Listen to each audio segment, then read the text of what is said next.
Olá, bem-vindos a mais um vídeo do meu canal. No vídeo de hoje eu vou tratar do Decreto 9739 de 2019, que estabeleceu as normas sobre os concursos públicos na área federal. Esse decreto ele vai entrar em vigor no dia 1º de junho de 2019 e foi publicado no Diário Oficial de 29 de março de 2019.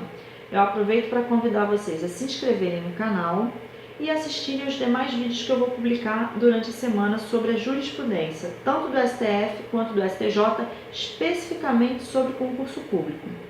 No decorrer desses vídeos, vocês vão poder deixar as dúvidas aqui embaixo nos comentários, que eu vou gravar depois um novo vídeo respondendo às dúvidas de vocês, tá bom?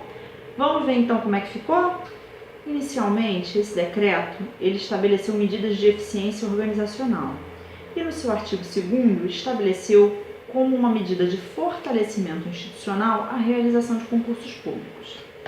Já no artigo 6º veio trazer as regras específicas para a autorização de concurso. Então o órgão ele vai fazer uma solicitação para a realização desse concurso e ele vai atender uma série de requisitos. O que chama a atenção é o que está no inciso 14. Vamos dar uma olhada como é que ficou? No inciso 14 está dizendo que um dos requisitos para a autorização do concurso público é a demonstração de que os serviços que justificam a realização do concurso público não podem ser prestados por meio da execução indireta de que trata o decreto 9507 de 2018. Esse decreto ele trata da execução indireta de serviços. Então, vamos ver quais os serviços que não podem ser feitos mediante execução indireta, ou seja, terceirização, e quais esses serviços que vão autorizar o concurso público na área federal. Então, eu trouxe aí a redação do artigo 3º do decreto 9507 para a gente poder observar o que não vai poder ser objeto de execução indireta.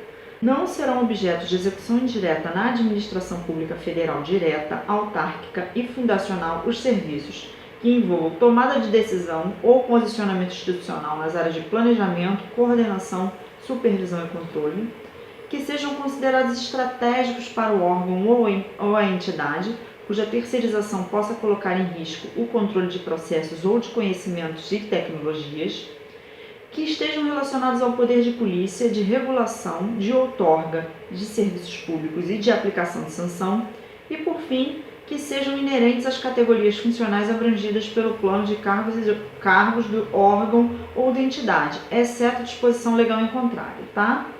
Então, atendidos os requisitos, o órgão vai poder solicitar e ser aprovada a realização do concurso. Então, mudando um pouquinho a ordem da redação do decreto, eu vou primeiro tratar da formação de cadastro de reserva, que eu achei um ponto relevante, e depois eu vou tratar dos outros pontos também, em seguida, tá? Então, vamos lá. O artigo 29, ele tratou da formação de cadastro de reserva. Então, o que acontecia antes? Alguns órgãos faziam concurso somente para cadastro de reserva, faziam aquele cadastro de reserva enorme e quando convocavam meia dúzia de candidatos. Então, isso é um ponto que o decreto visou regular. Como é que ficou? Vamos ver a redação do artigo 29. Excepcionalmente, atendendo a pedido do órgão ou da entidade que demonstra impossibilidade de se determinar, no prazo de validade do concurso público, o quantitativo de vagas necessários para pronto provimento, o Ministro do Estado e da Economia poderá autorizar a realização do concurso público para a formação de cadastro de reserva para provimento futuro. E aí o parágrafo 1º veio dizer que a nomeação desses aprovados do cadastro de reserva é uma faculdade da Administração Pública Federal, que vai depender da autorização do ministro. Além disso, o edital do concurso vai prever a quantidade limite de aprovações e a colocação a partir da qual o candidato será automaticamente reprovado. Então, visa realmente extinguir essa prática de fazer concurso para cadastro de reserva, aqueles cadastros enormes. O cadastro de reserva vai ser excepcional. Ainda em relação à questão de vagas, eu gostaria de tratar logo do artigo 39, que vem estabelecer a relação e limite dos aprovados. Vamos ver como é que ficou a redação? O órgão ou entidade responsável pela realização do concurso público homologará e publicará no DO a relação dos candidatos aprovados no certame por ordem de classificação e respeitados os limites do anexo 2. Os candidatos não classificados no quantitativo máximo de aprovados que tratam o anexo 2, ainda que tenham atingido a nota mínima, estarão automaticamente reprovados do concurso público. Então, o que acontece? O decreto ele trouxe um anexo, que é o anexo 2, que eu vou colocar para vocês aí, que coloca um limite na quantidade de aprovados. Então, ele vai ter o número de vagas e vai ter o número de aprovados. Além desse número de aprovados, já está automaticamente reprovado no concurso público, tá bom? Tá aí para vocês na tela a compilação do anexo 2. Para a gente contextualizar, numa coluna vem a quantidade de vagas prevista no edital e na outra coluna a quantidade máxima de candidatos aprovados. Então, para a gente entender melhor, vamos ver, por exemplo, a quantidade de 20 vagas. Vamos dizer que o edital preveja 20 vagas. O concurso ele só vai ter, no máximo, 56 aprovados, conforme a tabela aí do anexo 2. Quem ficar empatado até a última colocação, obviamente vai estar classificado, como é que a própria redação do decreto traz aí, eu vou mostrar para vocês depois. Mas quem ficar depois da classificação está automaticamente reprovado, tá bom? Agora vamos voltar um pouquinho na ordem do decreto e vou falar para vocês do artigo 29, que trata da autorização, da competência para autorizar o concurso público. Conforme vocês vão ver no slide, a autorização depende do ministro do Estado e da Economia. E ele pode subdelegar.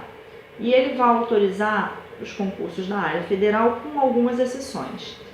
Está aí no slide para vocês, tá? A competência do ministro do Estado e Economia para autorizar a realização dos concursos, né? Nos órgãos e nas entidades da administração pública federal, direta, autárquica e fundacional.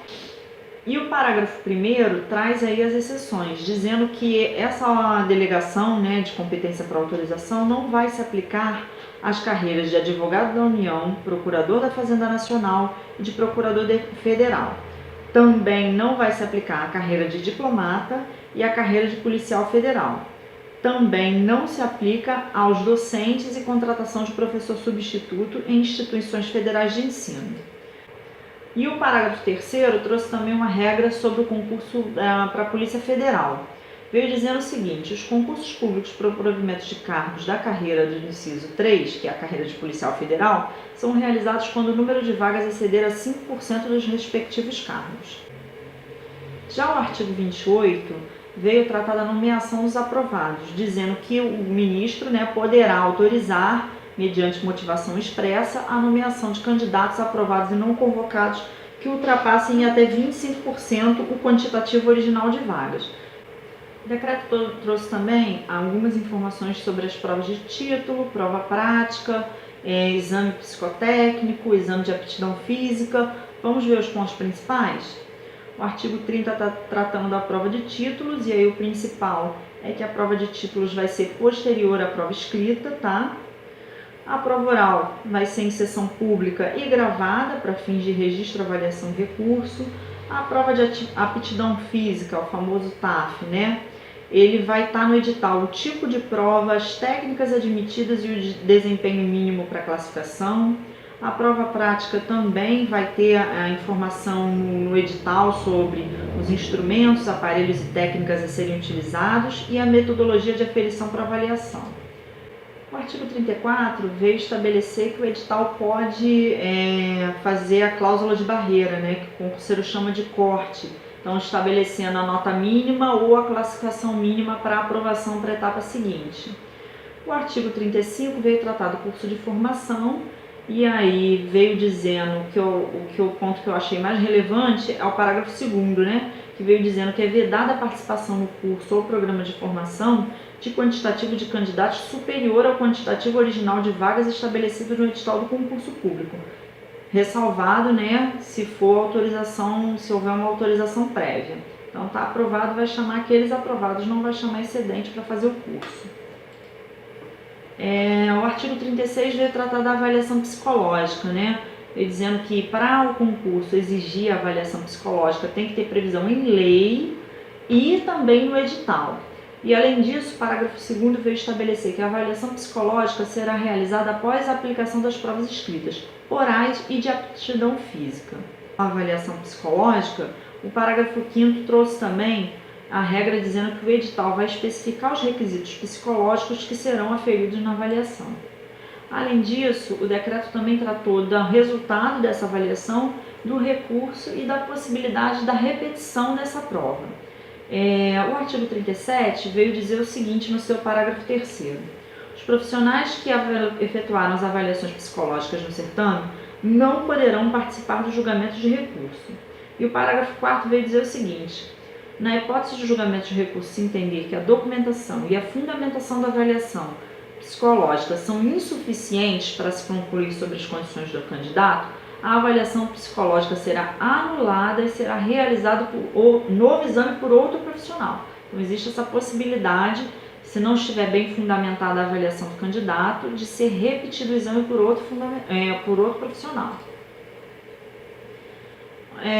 Avançando, o artigo 38 veio falar da cobrança, da inscrição no concurso, veio ser tratado no artigo 40, que é o prazo para abertura do concurso público. Então, após a autorização, o órgão ou a entidade federal vai ter o prazo de 6 meses para a abertura do concurso público. Caso ele não abra o concurso público dentro desses 6 meses, essa autorização vai ser tida como sem efeito, conforme está aí na redação para vocês do artigo 40, caput, e do parágrafo 2º. Além disso, outro ponto importante foi trazido pelo artigo 41, que estabeleceu o prazo para a realização da prova. Após a publicação do edital, o órgão vai ter que respeitar um prazo de 4 meses para poder realizar a primeira etapa, tá? Conforme está aí no artigo 41, inciso 1º. Só que o parágrafo 2º veio dizer o seguinte, que esse prazo ele pode ser reduzido, tá? Mediante ato motivado do ministro de Estado. Além disso, o artigo 42 veio tratar dos elementos essenciais do edital, que tem que estar constando expressamente no edital, e aí eu chamo a atenção para o inciso 3º, que no edital vai ter que estar expresso o quantitativo de cargos a serem providos. Tá aí a redação também dos outros requisitos, tá? E aí até então nada de novidade. Outro ponto que eu destaco é o inciso 16, que o próprio edital vai ter que trazer o critério de reprovação automática, aquele que eu falei para vocês, que quem não estiver dentro do número estabelecido pelo anexo 2 já vai estar considerado automaticamente reprovado. E o parágrafo 2º, que veio dizer o seguinte: é lícito ao candidato apresentar parecer de assistente técnico na fase recursal, que eu achei uma questão bem interessante. Então, eventualmente, num recurso, o candidato vai poder apresentar um parecer técnico para justificar as razões do seu recurso. O decreto veio no artigo 43 tratar da validade, que continua sendo 2 anos prorrogáveis por igual período, e aí a prorrogação depende de autorização do ministro. E o decreto também veio no artigo 48 revogar o decreto 6944, e no artigo 49 estabeleceu que ele vai entrar em vigor no dia 1º de junho de 2019. Com isso, eu tratei do decreto 9739 de 2019, esclarecendo os principais pontos desse decreto sobre os concursos públicos na área federal. As dúvidas vocês podem deixar aqui embaixo na descrição, que depois eu vou fazer um outro vídeo respondendo as dúvidas. E vou convidar vocês a assistirem os demais vídeos que eu vou publicar durante a semana sobre jurisprudência dos tribunais superiores, tanto o STF quanto o STJ, sobre o tema concurso público. Tá bom? E não se esqueçam de se inscrever no canal. Obrigada!